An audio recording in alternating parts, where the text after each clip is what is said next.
guys, so today I'm going to show you the most played opening in these times. So the King's Pawn opening. So let's get started. So white starts with e4, e5. This is the King's Pawn opening, and now we are going to discuss the most known variations. So now white has a few options. For example, knight to f6. Then black will go knight to c6 to defend this pawn, and we can go for bishop to c4, and now bishop to c5. This is the Juco piano game. Or if after this white goes for knight to f6, this is the Italian game, two knights defense. And going back after black defense, you could go for bishop to b5. This is known as the Ruy Lopez opening. So now black will go for a6, and sometimes white can capture. You might think that why not just capture, because after d captures on c6, if you go for knight captures on e5, this now again is going to win back the pawn. Even if you go for something like that, just go check and you lose your castling power. So you don't really capture, you go back. So this is bishop to a4, Ruy Lopez opening, but this is the Morphy defense. Then black will go for b5 and you just go back. So bishop to b3, and then you just continue with your development, push d5 castle, get the rook open, and try to checkmate the black king if he doesn't castle. So after this, you could, after e5, you could go for d4. This is known as the centered game. Now black has two options, either to capture on e4, on d4. This is the center game accepted, and now there are many moves white can play knight f3. White can play, first we are going to discuss queen captures on d4, then now knight to c6 and queen to c4. This an odd, maybe you might be thinking this is an odd square, but okay, not really. So black will just continue, you go this, and once he pins, you unpin and then castle on the queen side, and then start expanding and try to checkmate the black king. And if he castles on the queen side, well, these pawns will be weak, you can try to capture anything. So queen to c4, and then with knight f6, knight to c3, and here black can first play bishop to b4 to pin, and then he might even play d4 to give up a pawn to, or not really, or if you unpin, then he might play like castles, and you go for the queen side castle, and now you start your attack. So after this, that is the way you play for the center game accepted.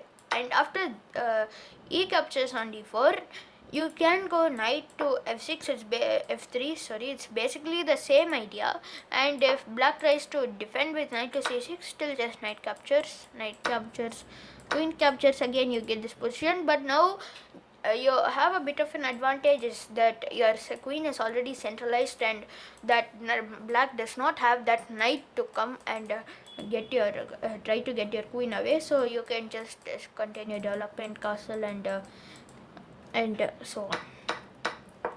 So after this, white can also play after this white after this you can play c3. You can give up more pawns for rapid development, and if knight here, you can just go for bishop to g5. Then he has to unpin, and if he doesn't unpin or play something like this, you can just go back. And if black plays this, you go back, and you can even push e5 at any time. So you gave up one pawn to get some rapid development, and if he plays bishop here, bishop to c5, then you can just actually play e5, and black is lost, because even if h6, you can go captures, and after rook here, rook to j, this pawn is weak, it's only defended once. Knight here, queen here, and there might be a lot of pressure.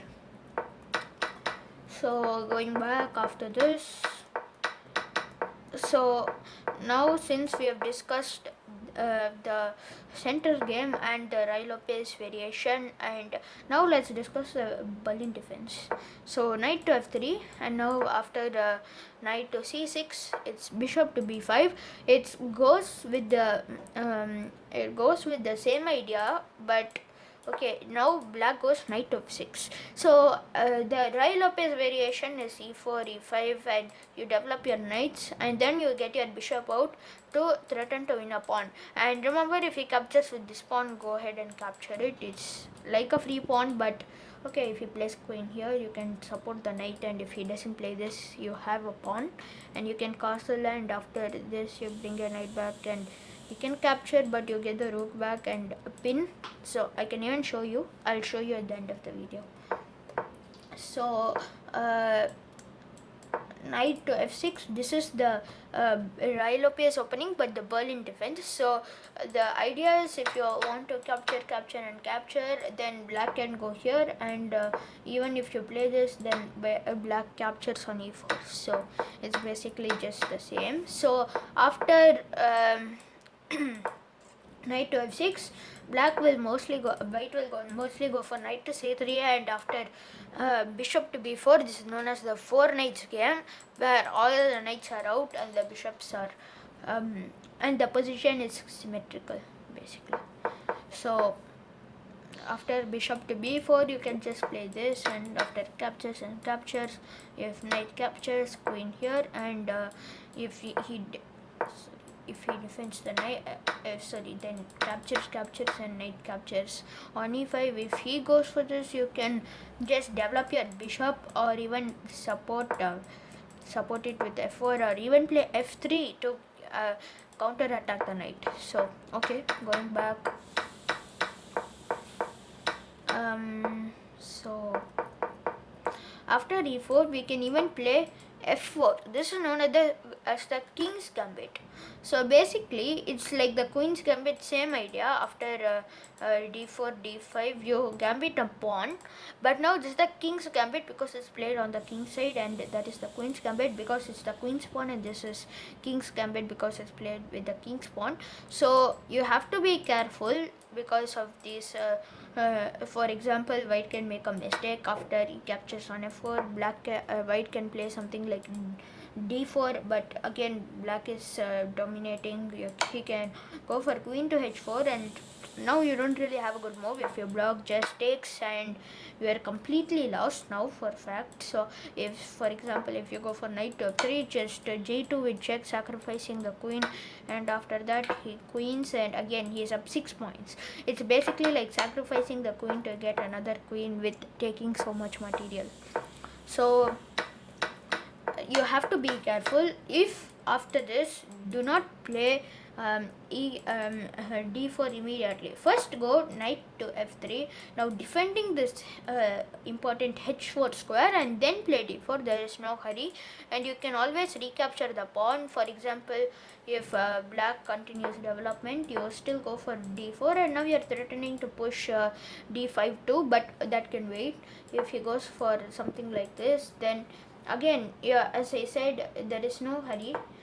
Even if he plays this, you cannot capture here, but you can still first push d5, and after the knight moves back, then you can go for knight captures. Now since the knight is cutting the queen's diagonal, or if he decides to go here, you can just play h4, and now it's like if he plays something like h6, just h captures on g5. This is cannot the h pawn cannot capture because the rook hangs.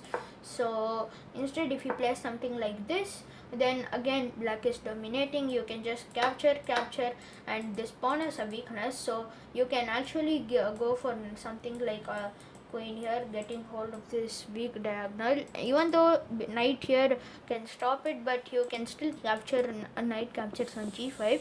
So that is the idea. This is the MacLeod defense, and if you're not careful after this, then if the rook is hanging, this is the idea. And also if he pushes something like this, you can just capture the rook. So, and if you don't play something like this, then you might be in trouble because of g4, and he has too much space on the king side, and if he pushes this, then the f2 square is too weak actually, so you have to be careful.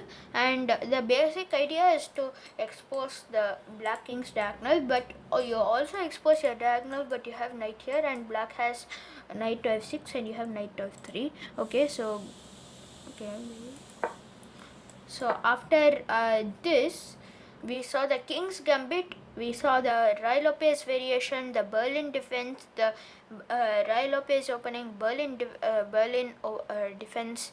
Then we saw the four knights game, we saw the center game, and we can just see after e4, if black plays the Sicilian, you might know how to counter it, but if black plays d5, this is the Scandinavian defense. So the basic idea is that if black goes knight to c3, then again d4, you again make him waste a move, and again he has to move the knight.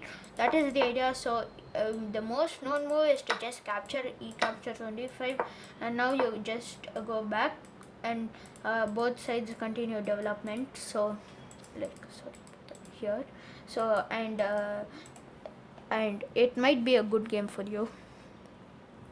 So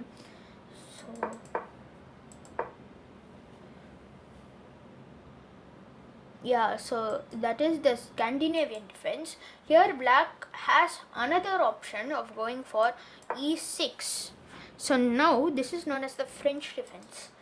So d4, now it makes sense, you have to catch hold of the center.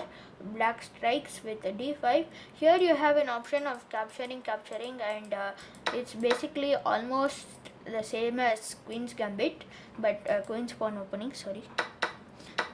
You can capture here, but you can also play e5. You advance the pawn, and I think this is a bit of a better move because it stops knight to f6, it's the natural square for the knight. So you stop that knight from even getting developed, and if you play c3, then your structure is super strong. You can put the bishop, and you can develop this knight, put it here, and he has to stop it with the f6, and that just weakens this diagonal. Like if this pawn is not there, it's completely weak. So that is the French defense. Now black has to go for, c5. He will strike back, and as I told you, just play c3. Now black has an option of just, even he advances it, c4. So now he takes away the square, but then this pawn has just come here. This is for a center break, but okay, after c5, c3, and after knight to c6, there is pressure, but you can just play knight to f3 and all is fine. So going back, white also has an option after this to capture. If the queen captures, then the knight develops with the tempo, so just he'll capture with the pawn, and black frees his bishops, but even white's bishops are free, so you can just continue development castle, and it will be a drawish game, but if you play properly, then you might even be able to win it. So that is the French defense exchange variation, and yeah, so I showed you almost all the variations. So thank you all for watching this video. Please like this video and subscribe to the channel. I will see you soon.